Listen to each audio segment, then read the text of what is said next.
Assalamualaikum warahmatullahi wabarakatuh. Bismillahirrahmanirrahim. Tabarakalladzi nazzalal furqana ala 'abdihi liyakuna lil 'alamin nadhira. Allahumma shalli ala sayyidina Muhammad wa ala ali sayyidina Muhammad. Rabbi shrah li sadri wa yassir li amri wahlul 'uqdatam min lisani yafqahu qawli. Amma ba'du. Yang terhormat segenap Dewan Guru SD Mertasinga 02, alhamdulillah kita masih bisa bertemu dalam keadaan sehat walafiat. Mungkin ini pertemuan yang terakhir nggih. Tahun ini nggih. Alhamdulillah kita sudah mendekati Idul Fitri. Sampun punya kelambi anyar dereng niki. Tumbas lah setahun pisan Mas ora tuku.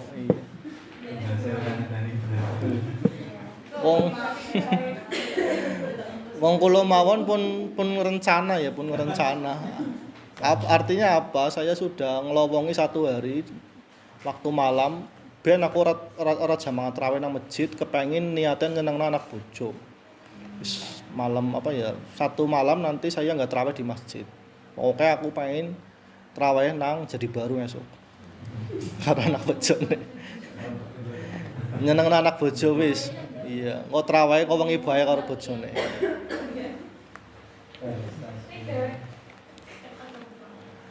Alhamdulillah pada siang hari ini saya akan membahas sebuah tema yaitu tentang birrul walidain. Ya, karena setiap kita pasti lahir dari orang tua nggih. Karena sing lahir sekan wit gedang. Semua kita lahir pasti dari orang tua. Saya memulai dari sebuah ayat dari surat Al-Isra ayat 23. Imma yablughanna 'indakal kibaru ahaduhuma aw kilahuma fala taqul lahumā uffin wala tanharhuma wa qul lahumā qawlan karima. Jika salah seorang di antara keduanya atau kedua-duanya sampai berusia lanjut dalam pemeliharaanmu, maka sekali-kali janganlah engkau mengatakan kepada keduanya perkataan dan janganlah engkau membentak keduanya dan ucapkanlah kepada keduanya perkataan yang baik. Ya, ini tentang orang tua, tentang hubungan dengan orang tua. Pertama yang harus kita tanamkan dalam hati kita, kita berbuat baik kepada orang tua. Birrul walidain artinya kan berbuat baik kepada orang tua. Itu bukan karena apa-apa, tapi berdasarkan perintah dari Allah Subhanahu wa ta'ala. Terlepas orang tua kita nanti akan berbuat baik sama kita atau enggak. Contoh, misalkan kan kalau jenengan sudah punya orang tua nggih, mungkin ada 1-2 orang tua yang menyakiti perasaan kita. Jenengan 2 sedulur telu, jenengan ragil dilalah, sing loro pada kerja adoh merantau, sugih-sugih. Lan jenengan dilalah kebagian nang omah karo biyunge. Anak loro selalu dipuji-puji. Lan jenengan sing bendina embul karo biyunge, bendina ngrumat biyunge sama sekali ora dipuji. Sama sekali ora diperhatikna. Berarti cara wong Jawa limbien oleh ngarani nek adoh ge mambu wangi, nek perek mambu apa we. Ya. Terlepas dari itu, kita berbuat baik sama orang tua itu atas perintah Allah. Jadi kalau orang tua nanti tidak memperlakukan kita secara baik, ya enggak apa-apa. Wong kita berdasarkan mencari ridho Allah. Kalau teori sosial kan kalau orang berbuat baik ya kita harus berbuat baik. Ini enggak. Kalau menurut Al-Qur'an itu kita berbuat baik sama orang tua kita tanpa syarat, tanpa meminta orang tua harus berbuat baik sama kita. Si penting Gusti Allah ridho, saya ridho. Kayak kemarin saya ceritakan, pokoknya nggak peduli walaupun orang yang lain itu marah, yang penting Allah nggak marah. Orang lain itu benci, yang penting Allah nggak benci. Yang pertama kita tanamkan dalam hati adalah mencari ridhonya Allah Subhanahu wa ta'ala. Birrul walidain. Di sini kita nggak boleh mengucap berarti ngebuk ulih. Berarti digantung ulih, digantung itu. Berarti dipukulin ulih, nggak begitu. Di sini ada bahasanya ilmu ushul fikih yang namanya qiyas aulawi. Qiyas aulawi itu qiyas yang hukum furuknya itu lebih besar daripada hukum asal. Apa gue maksudnya? Jangankan memukul, jangankan menyakiti, jangankan membanting, wong tua dibanting. Ngomong tok bae ora uli apa maning mukul itu kias aulawi. Sekedar membantah sama orang tua pun itu enggak boleh dari Al-Qur'an. Karena apa? Betapapun orang tua kita sejahat apapun sama kita, tetap kita itu lahir dari rahim seorang ibu. Saya punya satu kisah. Ada seorang kiai besar namanya Syekh Ihsan Jampes. Syekh Ihsan itu ulama yang sangat terkenal, ulama yang bahkan kitabnya itu menjadi mata pelajaran wajib di Al-Azhar Kairo. Padahal beliau nggak pernah ngaji di luar, nggak pernah ngaji di Arab. Murni orang Jawa. Syekh Ihsan Jampes. Dia punya adik namanya Syekh Marzuki Dahlan, menantu Lirboyo. Nah, suatu hari Syekh Marzuki itu ketemu ibunya, ditimbali sama ibunya. Marzuki, tolong panggilkan kakakmu Ihsan. Jadi Syekh Marzuki sama Syekh Ihsan kakak beradik. Saya kepengen ketemu, udah kangen lama udah gak ketemu.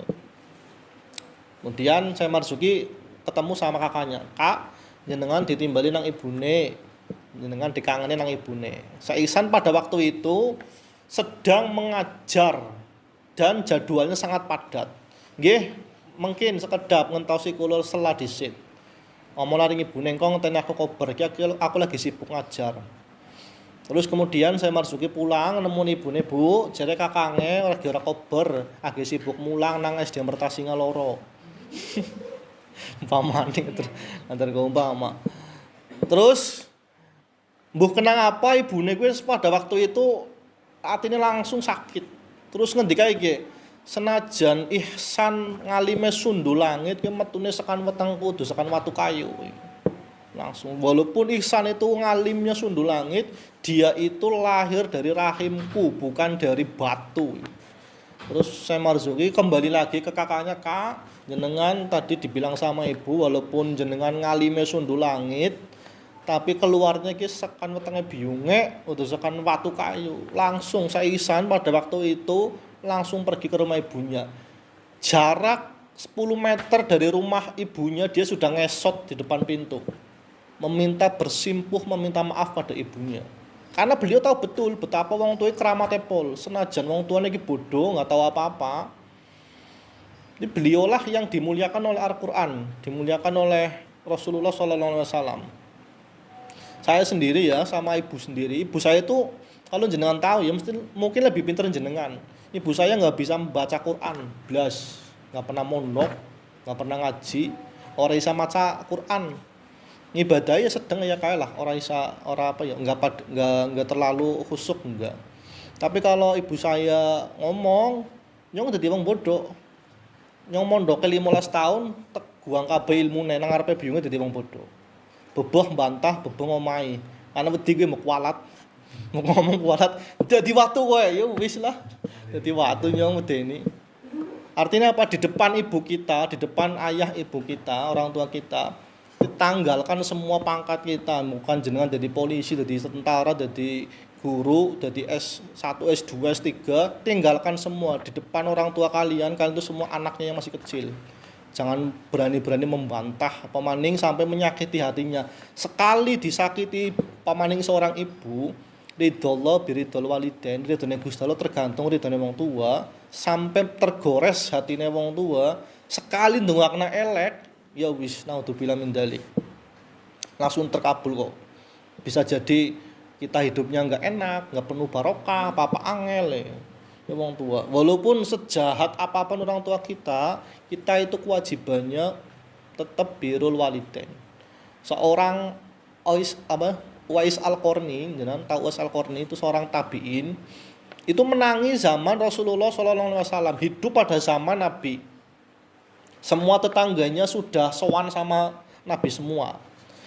Nah, dia itu sangat ingin sowan kepada Rasulullah, kepengin ketemu sama Nabi Muhammad SAW. Tapi apa? Dia punya seorang ibu yang sedang sakit lumpuh, nggak bisa kemana-mana. Kalau ditinggal, kok bingungnya karo sapa. nek nang kene banyong selekangan karo Kanjeng Nabi, salah kepengin ketemu Kanjeng Nabi. Akhirnya beliau berdasarkan manut perintah Nabi, wong birrul walidain juga perintah Rasul. Dia tetap pengen ngopeni biyunge. Akhirnya sampai Rasul wafat nggak sempat ketemu Nabi. Bayangkan, nggak sampai ketemu Nabi. Tapi apa? Nabi nun jauh di Madinah sana sudah mendengar ada seorang namanya Uwais Al-Qarni. Beliau bersabda, khairul qurun Uwais Al-Qarni. Sebaik-baiknya masa, sebaik-baiknya orang adalah Uwais Al-Qarni. Dia adalah penduduk bumi yang terkenal di langit. Walaupun nang bumi itu terkenal orang biasa, bahkan ngono ceritanya terkena penyakit kusta, parah banget. Di bumi nggak diterima, nggak dianggap lah sama manusia, tapi dia namanya terkenal di langit karena baktinya sama ibunya. Bahkan sahabat Umar sampai diminta oleh Rasul supaya nanti kalau ketemu Uwais Al-Qarni minta doanya pasti dijawab. Terus saking hormatnya beliau dengan ibunya sampai derajatnya ditinggikan. Ini kita sebagai sebagai anak yang sampai hari ini mungkin masih diberi orang tua, mumpung wong tuane si pada sugeng, mumpung wong tuane si pada urip, yuk di rumah sing temenan. Walaupun nang kono wong tuane dek mungkin kadang menyakiti perasaan kita, kita sebisa mungkin dijaga jangan sampai terucap kata-kata yang menyakiti ibunya atau bapaknya. Bayangna jenengan lagi cilik diwari nang wong tuane diwari ki gedang, ki madang, ki beras, ki manuk. Muka iki biyunge marah-marahi. Tapi kok jenengan sudah diajar oleh orang tua kata-kata itu kok malah kata-kata yang diajar oleh ibunya kok digunakan untuk membantah ibunya, kaya ngapa larane atine biyunge. Pamane wong tuane, pamane bapaknya juga. Jadi seperti itu, kita diperintahkan birrul walidain itu atas dasar perintah Allah Subhanahu wa taala. Jadi kita ya biasa-biasa aja, kalau mungkin orang tua kita yang enggak ngenakin ya enggak masalah, wong kita itu juga perintahnya Allah kok. Wong saya berbuat baik sama bapak sama ibu demi ridhonya Gusti Allah kok. Sing penting Gusti Allah ridho nggih, kula nggih mboten napa-napa domai kaya ngapa. Terus memperbaiki hubungan dengan orang tua setelah wafat. Nyuwun sewu teng mriki mungkin ada orang tuanya yang sudah wafat. Oke ya. Sinten cobi? Nah. Iya. Dhewe santunan kok. Iya. Nabi itu bersabda warwiya inna rajula la yamutu walidahu wa huwa aqun lahuma fayyadullahu lahuma min ba'dihima fayaktubuhu Allahu minal barin. Bahwa seorang anak yang kedua orang tuanya wafat sementara ia pernah berdurhaka terhadap keduanya, lalu ia berdoa kepada Allah sepeninggal keduanya, niscaya Allah mencatatnya sebagai anak yang berbakti. Tidak ada kata terlambat. Senajan biyen jenengan waktu bapak ibune sugeng kok sering menyakiti atine wong tua. Wekdal bapak ibune si jumeneng kok biyen tidak pernah membanggakan bahkan menyakiti orang tua. Walaupun sekarang orang tuanya sudah wafat, bapak ibune pun sumare, jenengan itu senantiasa mendoakan, ditiliki kuburane, didongakna sing main-main. Lah jenengan gelem seperti itu, jenengan tercatat sebagai orang yang birrul walidain.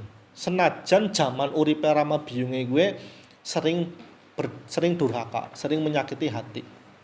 Tapi walaupun seperti itu tidak ada kata terlambat, walaupun sudah meninggal kita tetap bisa birrul walidain dengan cara mendoakan orang tua.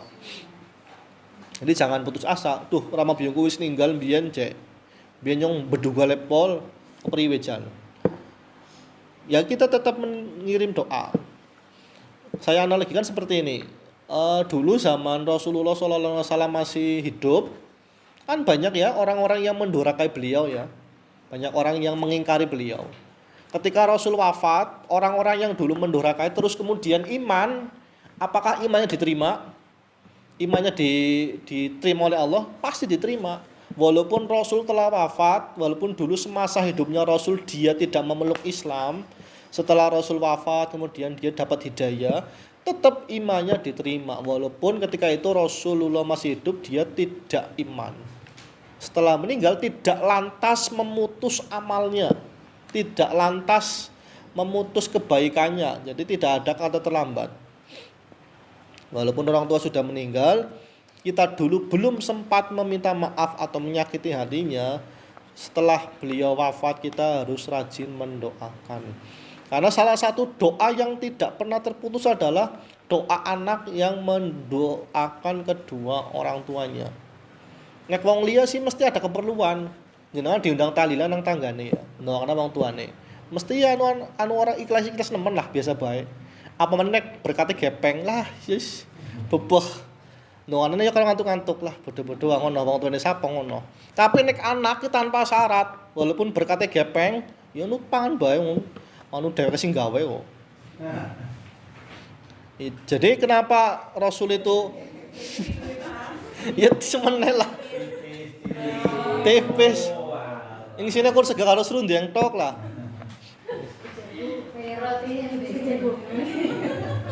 Ya berkata cilik lah.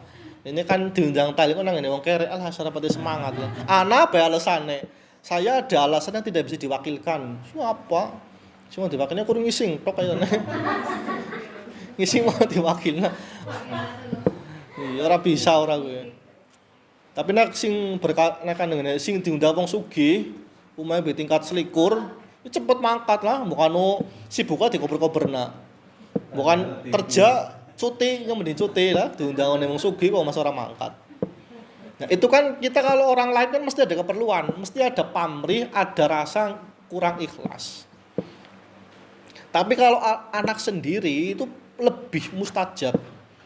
Karena Nabi itu berkata seperti itu. Apa ya?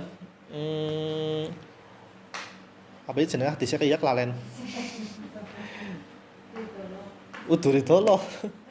Ila min salah satin ya. Sedaqatin jariyatin au ilmun yatafa'u bi au waladun sholihun yad'ulah. Artinya apa ya, pria? Ya, jadi semua amal itu terputus kecuali 3 itu. Sedekah jariyah, terus ilmu yang bermanfaat dan anak yang mau mendoakan kedua orang tuanya, itu pahalanya senantiasa mengalir. Makanya kita sebagai anak, mbuh pira kadare ana rasa kepengin birrul walidain walaupun sudah meninggal tetap ditiliki wong tuane. Tetap disambangi di kuburan. Kan lebih seneng ditiliki menganah, terus didoakan yang baik-baik. Terus bersedekah atas nama orang tua. Hadis Bukhari, ya Rasulullah, inna ummi tuwfiyat wa ana ghaibun anha ayan fauha syai'un in tasaddaqtu bihi anha qala na'am. Wahai Rasulullah, ibuku meninggal dan ketika itu aku tidak hadir. Apakah dia mendapat aliran pahala jika aku bersedekah harta atas nama beliau? Nabi Rasulullah SAW menjawab, ya.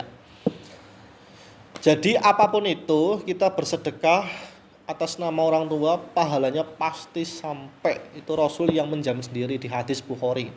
Hadis Bukhari itu dalam tatanan ilmu hadis itu yang paling tinggi. Kitab yang paling sahih setelah Al-Quran itu Bukhari Muslim.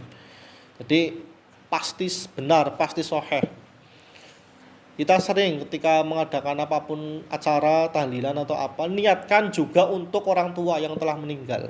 Pasti pahalanya nyampe. Nyong awake duit mengkotak amal 10.000 niate karo nggo ngirim nggo biyunge, nyong gawe slametan karo bocah-bocah, gawe panganan, diniate karo nggo biyunge, nggo ramah biyunge. Biyunge banget mau ya ramane disebut melas temen. Ramah biyunge. Karena orang tua itu ya saya sendiri merasakan ya ketika istri saya berjuang berdarah-darah ketika akan melahirkan seorang anak, gue jangan nemen banget gue berjuang. Sampai sekarang sakitnya masih terasa. Nah, dia tuh sesar, dilana sesar. Darurat di sesar. Ngerti betul betapa perjuangan seorang ibu ketika akan melahirkan. Dadi wong lanang wis ora apa-apane. Kaine ora kuat ora dadi wong lanang. Jenengan nek meteng kaine ora kuat, Pak. Yakin ora kuat. Iya. Aku ndeleng bojone babaran sejak saat itu saya enggak berani sama istri. Mbiyen ya ora wani ya. Tapi bar gue yang ndeleng peristiwa seorang istri melahirkan, gue sejak saat itu saya berjanji pokoknya aja ngasih larani bojoku. Perjuangannya taruhannya hidup dan mati kok. temenan hidup dan mati. Saya pembukaan malam jam 12 sampai pagi pembukaan 10 belum gelem keluar. Anaknya belum gelem keluar. Terus dia sampai jam 9 orang metu-metu padahal bukakan 10. Akhirnya dokter wis pagi paling opsine digawa rumah sakit sing luwih gedhe nang puskesmas. Paling ki disesar. Aku wis angkat tangan bidane sing kuwi. Tekanane ya dipacu segala macam ya larane ora kira-kira. Akhirnya disesar. Mlebu rong operasi jebret. Ya wis bayangna aku takon bojoku kepripun iku teng rong operasi ya wis medeni banget serba putih, medeni ana alat-alat sing bayangna jenengan keciwit tok. Cokot semut wis klara. Dibedel wetenge pirang lapis kae ya Allah. Janji ana wong kolwani ati wong tuane jan duraka temenan caranya, duraka temenan. Taruhane nyawa kok demi ngetokna bocah iki taruhane nyawa. Janji anak-anak kok bedugal, temama kepengen blesek namane menjero. Orang rumangsani. Zamane ginang wetengan, ket lagi meteng mual-mualah, miring kiri salah, miring tengen salah, wis gedhe wetenge kemurut ora bisa. Wis bar gue bar-babaran pun sing rumah anak. Bayangna ya ngedusi ya nyewoki ya apa barang. Ya diuyuhi ya gelem, diisingi ya gelem, ramane ya mbumbuan gelem lah. Ramane nang pos ronda paling. Ya wis pokoknya perjuangannya janji anak-anak mulanya kula merasakan betul kenapa Al-Qur'an itu menekankan kepada kita agar kita berbuat baik sama orang tua ya karena itu melihat proses yang sedemikian panjang demi kelangsungan hidup seorang anak gue sangat jahat sekali ketika seorang anak-anak sing wani karo wong tua. Cara kula seperti niku. Sangat jahat sekali. Nah, demi kula jenengan bisa hadir di dunia ini kan perjuangannya kan hidup dan mati. Takoni bingung apa ana sing lahiran kepenak lagi wain terus metu ya ora ana. Haji metu ya ora ana. Mesti anu prosesnya panjang, menyakitkan. Gumune ya gelem bola-bali lahiran bae kok gumune. Mertua saya anaknya 8 lho, bayangna. Bojoku nomor 6. Apa ora top kowe. Ya nu gelem-gelem bae. Ya nu bapake bae sih. Gara-gara bapake bae. Iya. Nek bapake ora ya jane ya ora. Welu lah ngasih welu. Bahkan jare 10 mau nek sing loro ndelok keguguran iki. Bayangna lho wong wedon. Jadi wong lanang ya sebenarnya lah ora apa-apane. Ya ora wong lanang. Lah keberi larane sih wong lanang.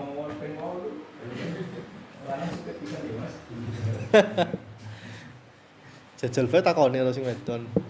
Lara sing ndi? Ya pun cukup monggo bukan ada yang mau tanya silakan.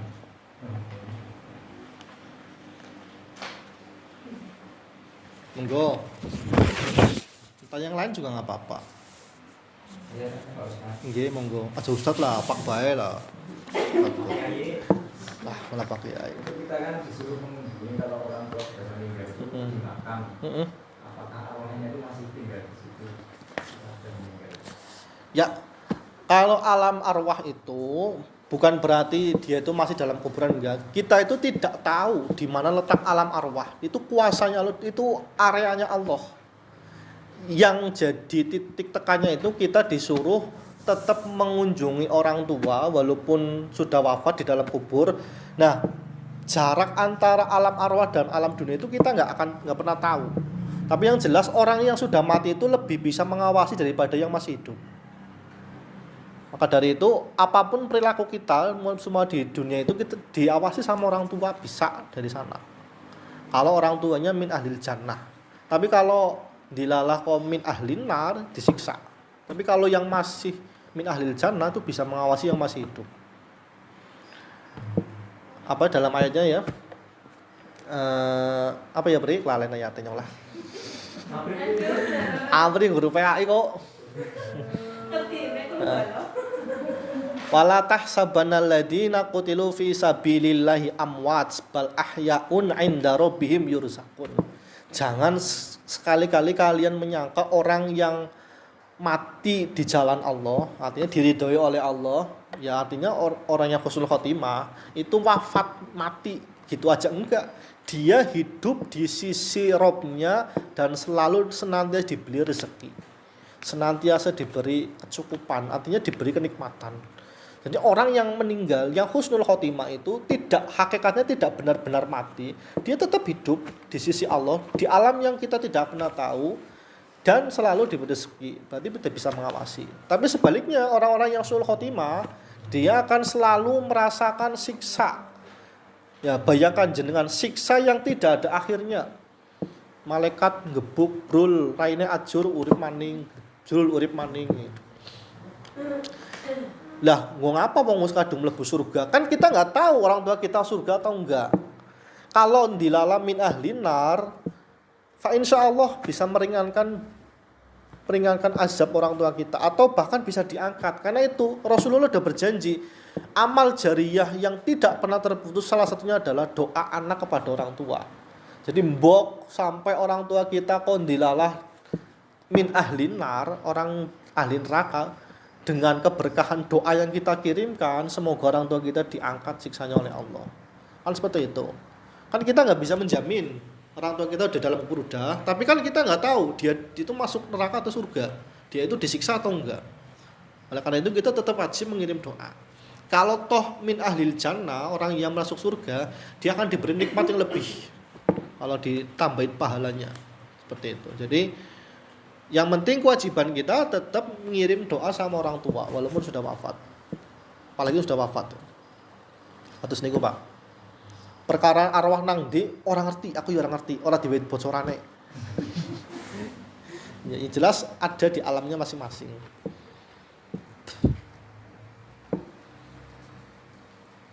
Terus ana sing tangan balik? Monggo. Jadi dijelaskan bahwa kita sedekah atas nama orang tua. Itu maksudnya bagaimana? Apakah mungkin semisalkan saya mau infak atau sedekah ke satu lembaga lah. Iya. Itu apakah saya ngomong sama lembaga tersebut saya mau infak atas nama orang tua saya, apa hanya saya niatkan di hati saya saja? Ngomong ya lebih bagus. Yang penting jenengan sudah niatkan dalam hati. Nyong pokoknya niat, ki nyong sedekah ki nggo pahalane nggo wong tuane. Walaupun pahalane nggo wong tuane, jenengan juga angsal pahala sudah bersedekah. Lebih bagus lagi yaitu dengan orang tua juga dikatutkan. Karena ini dari Rasulullah seperti itu. Pokoknya wong tuaku wis wafat Nabi, terus nyong kepengen sedekah atas nama orang tua bisa dan diterima. Yang penting niat kita itu, yang penting di niatnya. Aku niatnya enggak ramah bingung. Perkara jenengan ngomong karo lembagane orang masalah. Wis dicatet kok. Malaikat ora bodoh, malaikat yang ngerti isi hati kita. Gusti Allah ya pirsa. Wa in tubdu ma fi anfusikum au tufuhu yuhasibkum billah. Apa yang kita kerentek nang jero ati ngerti malaikat, Gusti Allah ngerti. Dengan ngrasani nyongnya ngerti. Jadi kayak makat bae wis arep badan makat bae. Kone apri. Wis ngapa ngajine suwe temen iki. Wis awan ngene ngecut ngaji bae.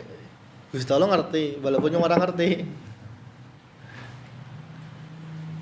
Seperti niat kita, niat.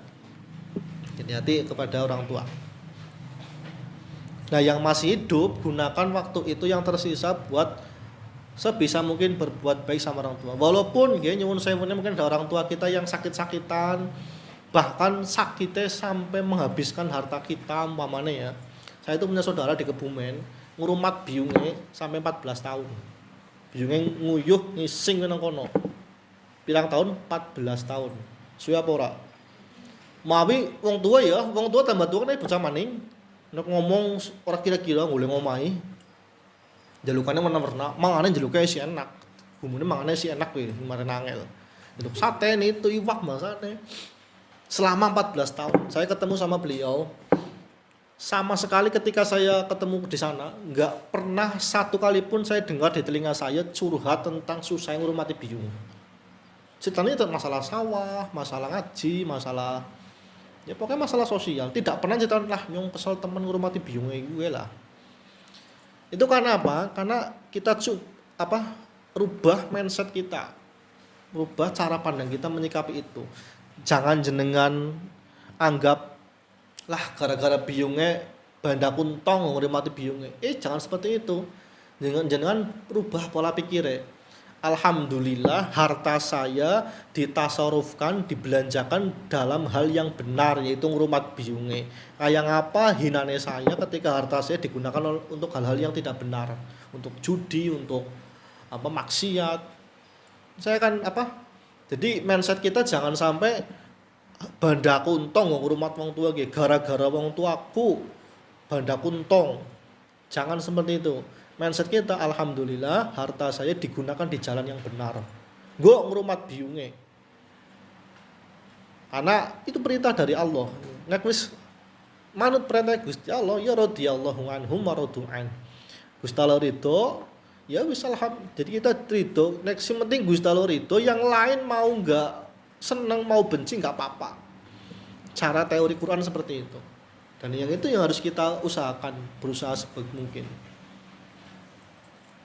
Mungkin ada ya, dulu yang rumah tong tua ada ya. Ada yang mungkin ibunya atau bapaknya sakit-sakitan, kita keluar uang banyak, pernah. Biyen zaman dewek cilik, jadi wong tuane ora tau sambat lah. Wong tuane ora tau nagih ring anake. Kowe biyen nggih citek rumat nyong, siki wis gedhe ora gelem rumat nyong ya.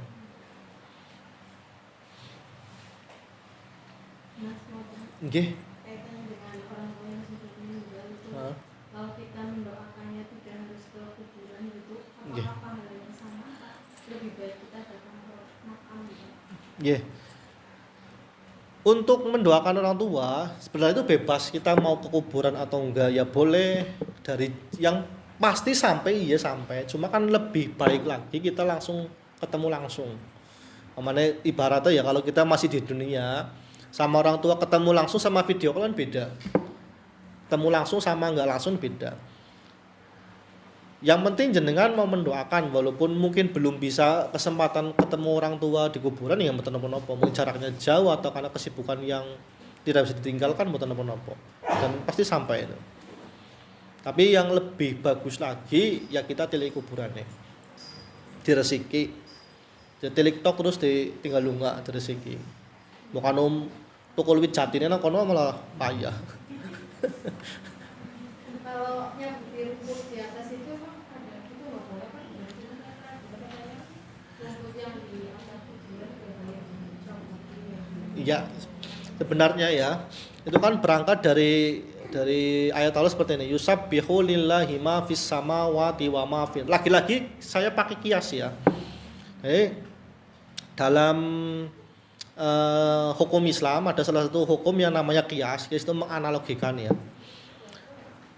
Semua yang ada di bumi yusabbihu lillahi ma fis samawati wal ard, tumbuh-tumbuhan, pohon-pohonan itu hakikatnya semua bertasbih kepada Allah.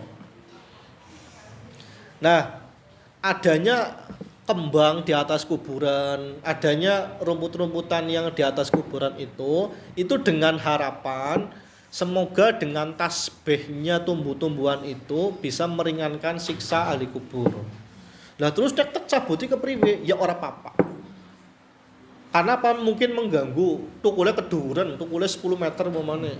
Ya dibedul bayar Bapak. Kita kasih kembang yang baru yang lebih bagus. Ditata kan bisa. Rumputnya ditata yang bagus.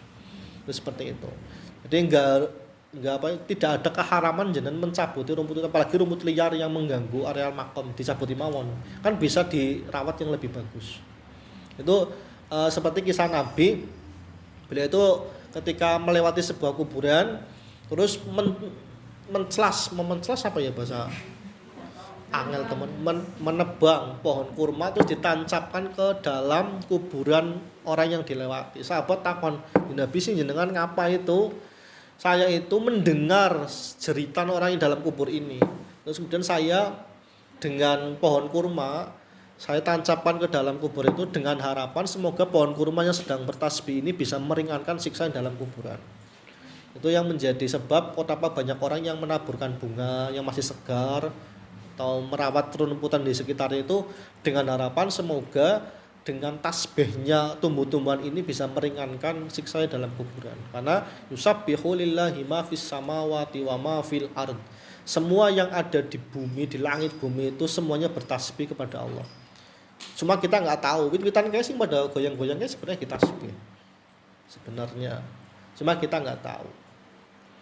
Nggak paham bahasa mereka. Apa temenan? Apa temenan iku ya? Apa temenan? Ya mesti ngendikan Kanjeng Nabi ya temenan. Jadi kita jangan jangan apa-apa harus masuk logika.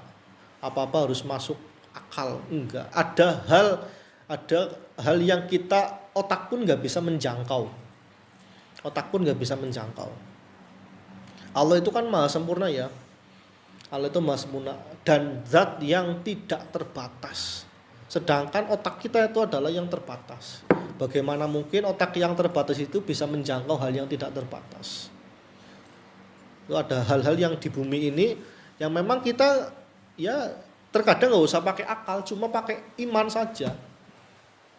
Namanya Allah memerintahkan kepada kita untuk waktu haji untuk di Bukit Sofa dan Marwah bolak-balik. Itu siapa buat apa?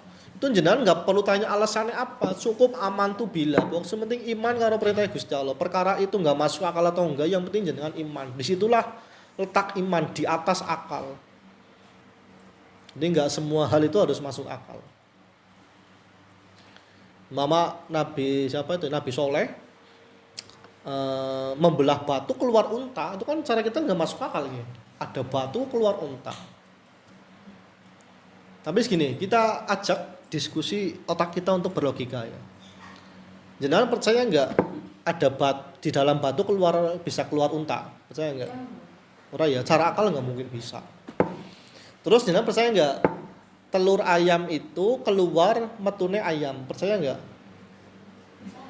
Telur ayam terus netes metune ayam, percaya nggak? Iya. Kenapa jenengan percaya? Bukan karena kelihatan, karena itu hal yang biasa. Padahal antara batu keluar unta sama telur keluar ayam itu sama-sama kita nggak punya kekuatan untuk mengendalikan itu. Itu karena hal yang biasa.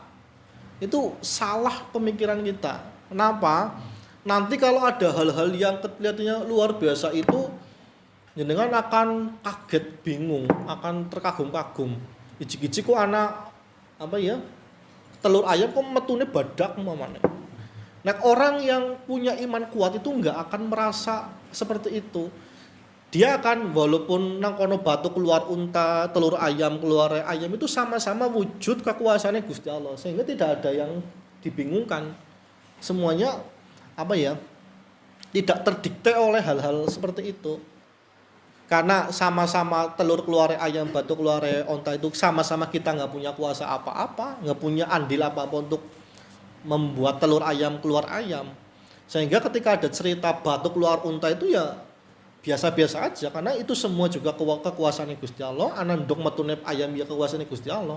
Nggak suatu saat anandok metune gajah ya ragumun. Pada kekuasaan Gusti Allah kok. Kita punya andil apa coba? Paling dhewek tuku piti ketok dikawinna karo jago wis plok metu. Tapi kan kita nggak bisa menentukan nanti dalam telur itu keluar apa. Sehingga untuk melihat keajaiban Allah itu nggak harus jenengan keluar angkasa, nggak cukup melihat sekitar aja itu sama saja jenengan bisa melihat keajaiban Allah. Nggak perlu hal-hal yang spektakuler. Wong sama-sama kita nggak punya kekuatan apa-apa kok. Jangankan dalam hal seperti itu, dalam diri kita saja kita nggak punya kuasa apa-apa kok. Jenengan ketika tidur apa punya kekuasaan apa-apa? Enggak kok. Agi turu duwe duit 10 juta, melek apa ora?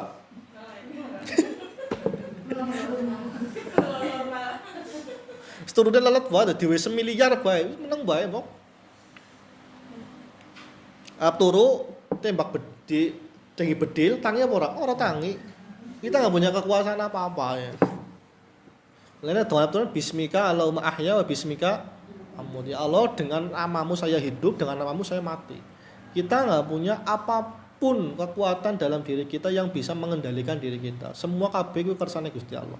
Pasrah karo Gusti Allah. Sehingga nanti ketika terjadi apa-apa dalam diri kita ya sudah. Nyong mati ya kersane Gusti Allah, nyong urip ya kersane Gusti Allah. Jadi nek jenengan nanti mati ya ora apa-apa, ya mati bae nang apa sih? Tidak ada hal yang ditakutkan iki. Ya, Al-Quran gue Nabi Ibrahim dibakar, dengan orang panas.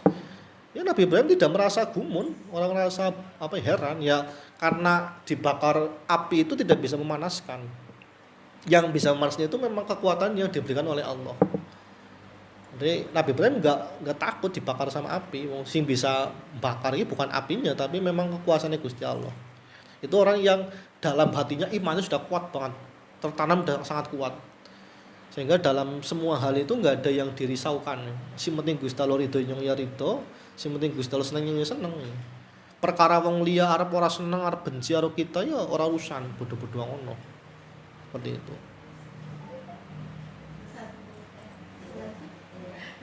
Pingsut. Iya, monggo.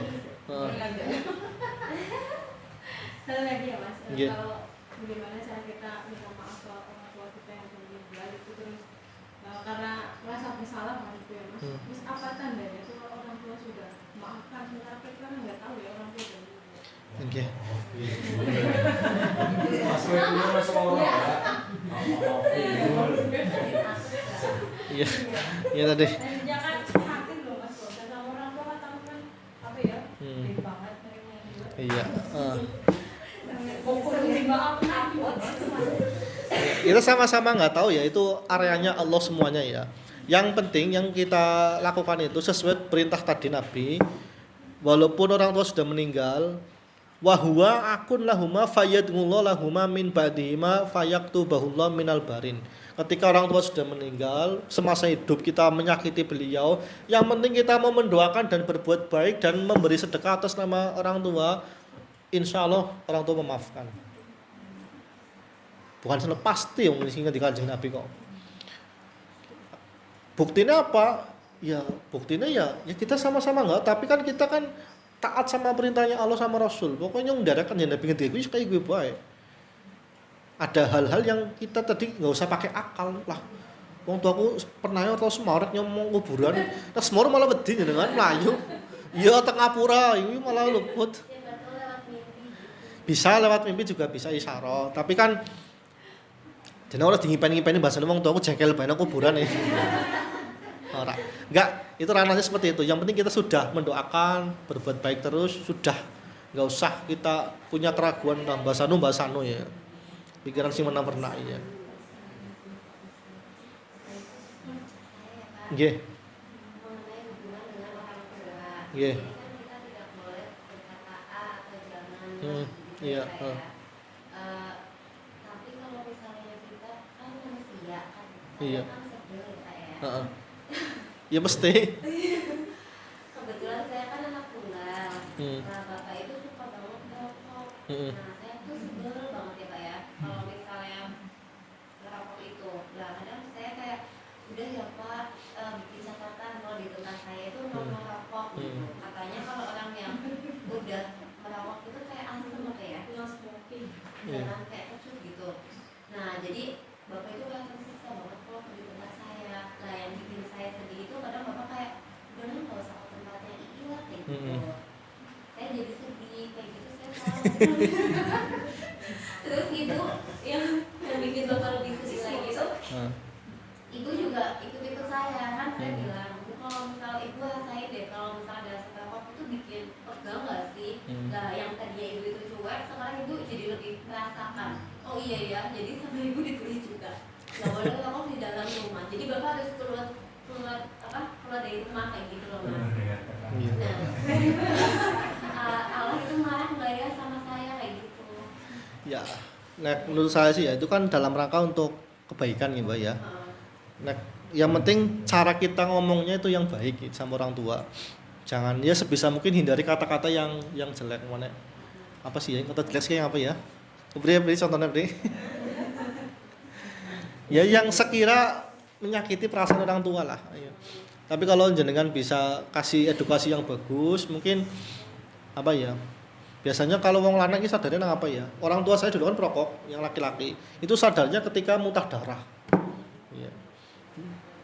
Dikasih edukasi yang bagus. Yang penting kita niatnya bagus, nasihatnya itu bagus, tapi ya caranya tinggal caranya sendiri-sendiri. Jenengan lebih paham orang tua jenengan, maksudnya tipe orang tua jenengan seperti apa.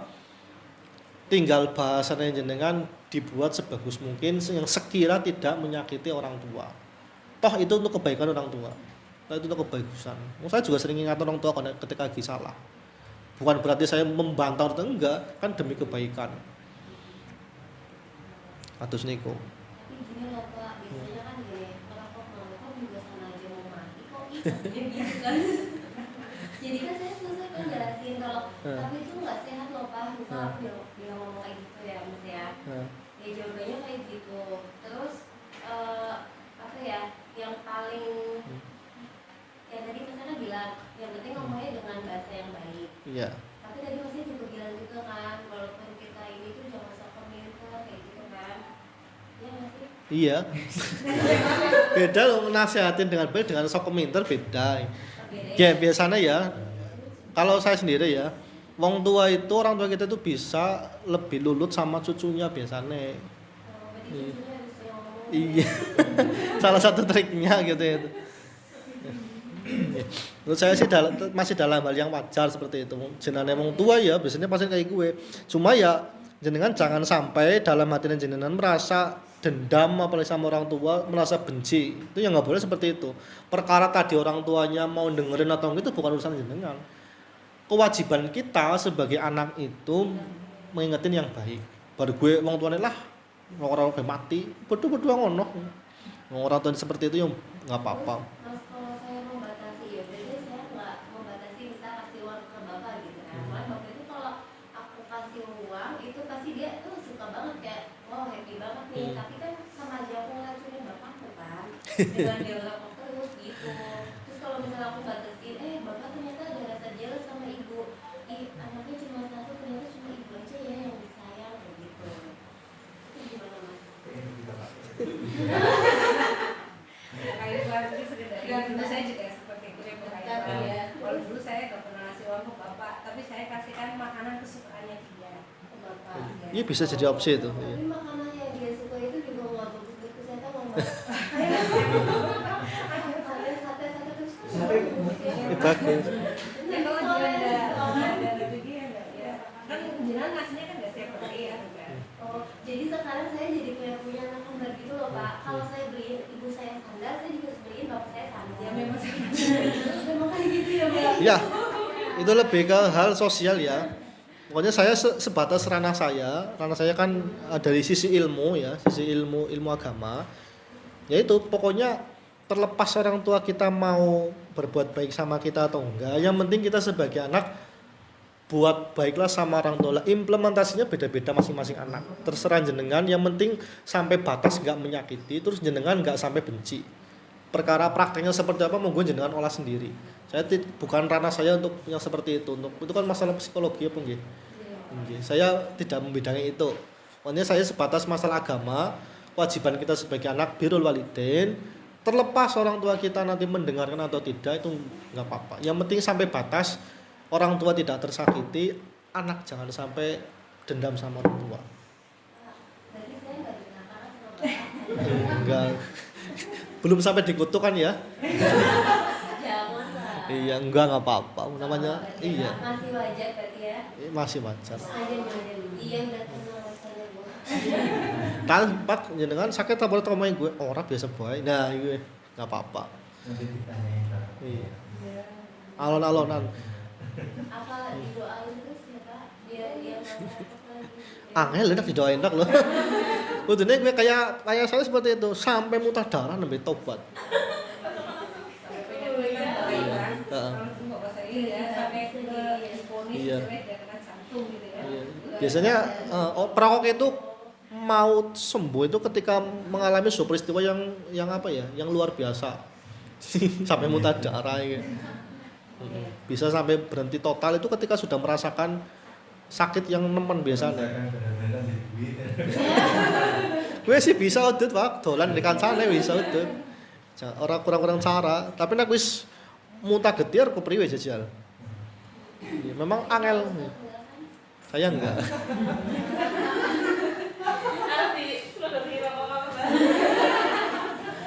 Iya.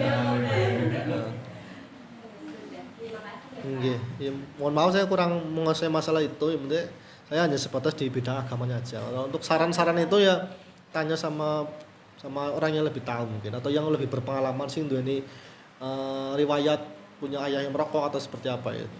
Bisa sharing-sharing sama teman-teman. Karena masing-masing orang itu beda-beda. Tapi dalam Al-Qur'an ada sebuah teori yang baku untuk kita bisa bahasanya bisa diterima di lingkungan manapun. Yang pertama ya, alladzina yunfikuna fis sarai wad dharra. Orang yang punya mental memberi. Bukan orang yang mental peminta. Dan jenengan hidup di semua lingkungan, sama orang tua lah, sama rekan-rekan guru lah, sama masyarakat lah. Kalau jenengan punya mental pemberi, alladzina yunfikun, jenengan akan mudah diterima oleh siapapun. Mamane anak cara buka bersama, ya aku sih ngebosi belum. Senang ora bati rek. Tapi alah aku digratisi bae lah, yang ora melu urunan, sengit ora bati rek. Sengit pasti. Celamit iki tok wali. Pengen diuruna bae. Tapi kalau kita punya mental memberi, kita akan mudah diterima di lingkungan manapun. Sama orang tua pun seperti itu. Nek kare wong tua cangcung, mesti disenengi wong tua, ya ora? Tapi ada yang pak duite, wis tua wis brengosan jadi bae. Terus itu alladzina yunfikuna fis sarai wad dharra wal kadiminal ghaidha, bisa ngempet emosi, bisa ngempet amarah ya. Wong tuane kayak gue goleng rokok nemen-nemen banget, jangan dibentak-bentak apalagi dipukuli sampai jangan. Wong tua dipukuli. Kalau kita bisa menahan emosi, ngandani wong tua dengan cara yang halus, akan mudah diterima. Terus yang terakhir, wal qadin wal ngafina anin nas, suka menerima maaf, berlapang dada. Sejahat apapun orang di lingkungan kita, kalau kita bisa membuka pintu maaf yang sebesar-besarnya, kita akan mudah diterima di semua lingkungan. Itu teori dari Al-Quran seperti itu. Kalau kita mau hidup di semua lingkungan dengan cara yang baik, diterima dengan yang baik, pertama harus mental pemberi, yang kedua bisa ngempet emosi, yang ketiga punya rasa maaf yang luas. Itu dari Al-Quran seperti itu. Cuma jangan terapkan aja ke semua lingkungan. Misalnya kalau bisa diterapkan ya gampang. Jadi wong mentalnya mental aweh, udah mental jaluk, kan apa-apa jaluk. Mesti sengit salah suwe batire.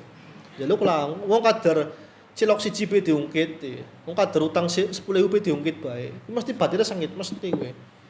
Tapi nek memberi tek utangi nyeh. Sapa-sapa mesti ngalem. Sapa-sapa mesti menerima. Itu dari Al-Qur'an gitu. Terus ada yang lain? Sambira sih ya. Nggih. Apa ada hadis atau di dalam ayat Al-Quran itu bahwa anak laki itu yang wajib merawat orang tua? Sepengetahuan saya nggak ada. Semua anak, bu ragil, bu barep, bu tengah, semua punya kewajiban yang sama untuk merumat orang tua. Cuma kan dalam adat Jawa saja itu yang istilah ya, seolah-olah menempatkan anak ragil gue ya sing orang tua, karena ngomong ngemben-ngembeni ya sing bakal uli umahe. Tapi sepengetahuan saya dalam Al-Qur'an atau hadis itu tidak ada perintah anak ragil sing kudu ngrumat wong tua. Karena anak ragil gue biasanya anak yang paling bebannya paling nemen ngrumat wong tua. Ya kowe sih kayak di awal saya bilang, ngrumatin nemen bendina, kakang-kakangnya sing ora tau ngrumat kok boleh ngomong, boleh ngoceh gelem-gelem. Padahal orang tau rumah terima biyunge. Ki sing bendina ngumbahi klambine, bendina ndulangi, bendina domai, tidak pernah di alam sama sekali. Maka dari itu Al-Qur'an itu menanamkan dalam kita pola pikir kita jangan mengikuti teori sosial, nek berbuat baik kita baik enggak. Entah itu berbuat baik atau enggak, kita birrul walidain itu atas dasar perintah dari Allah Subhanahu wa taala. Nah kita menurut teori sosial kita ya rasanya ya jengkel terus bendina, nyong sing kesel ngrumat biyunge kok ora tau digawe main nang biyunge. Kita akan selalu jengkel. Tapi kalau kita ikuti teori Al-Qur'an ya enggak apa-apa. Gue nyong ya perintah Gusti Allah. Tidak ada rasa jengkel. Seharusnya seperti itu idealnya. Makanya Al-Qur'an itu jadi kitab yang menjadi hudalin nas, petunjuk bagi umat manusia. Tapi pada kenyataannya tidak semua bisa melakukan. Tapi bukan berarti mustahil, pelan-pelan aja. Aku bayar katanya ora bisa. Dilala aku anak nomor loro jadi ora melu wong tua. Sing ragil ya sing karo wong tua bendina ya saya enggak tahu yang apa susah ya. Ketone yang 4 nomor 2. Nggak pernah sama orang tua. Cilik. Wangi ya. Hah? Iya, bumbu apalah. Iya. Tapi sebagai kakak-kakaknya seharusnya pengertian karo adik-adiknya harusnya. Itu yang penting kita dalam pola pikirnya kita ikuti teori Al-Qur'an. Ketika wong tuane mungkin tidak berbuat baik ya nggak apa-apa, nggak masalah. Yang penting kita sudah taat perintahnya Allah tanpa syarat. Pun nggih? Sudah jam 2:30. Nggih pun lah. Nggih. Upain bali disit sedelak. Nggih. Namanya Nisrin. Iya, Nisrin. Nisrin wafer ya. Nisrin. Nggih, sebelum saya tutup, mungkin banyak salah di awal saya masuk ke sini, banyak kata-kata yang mungkin menyinggung perasaan jenengan semua. Saya mohon maaf yang sebesar-besarnya. Semoga yang saya sampaikan itu ada manfaatnya kelak baik di dunia maupun di akhirat. Terima kasih, jazakumullah khairan jazaa. Assalamualaikum warahmatullahi wabarakatuh.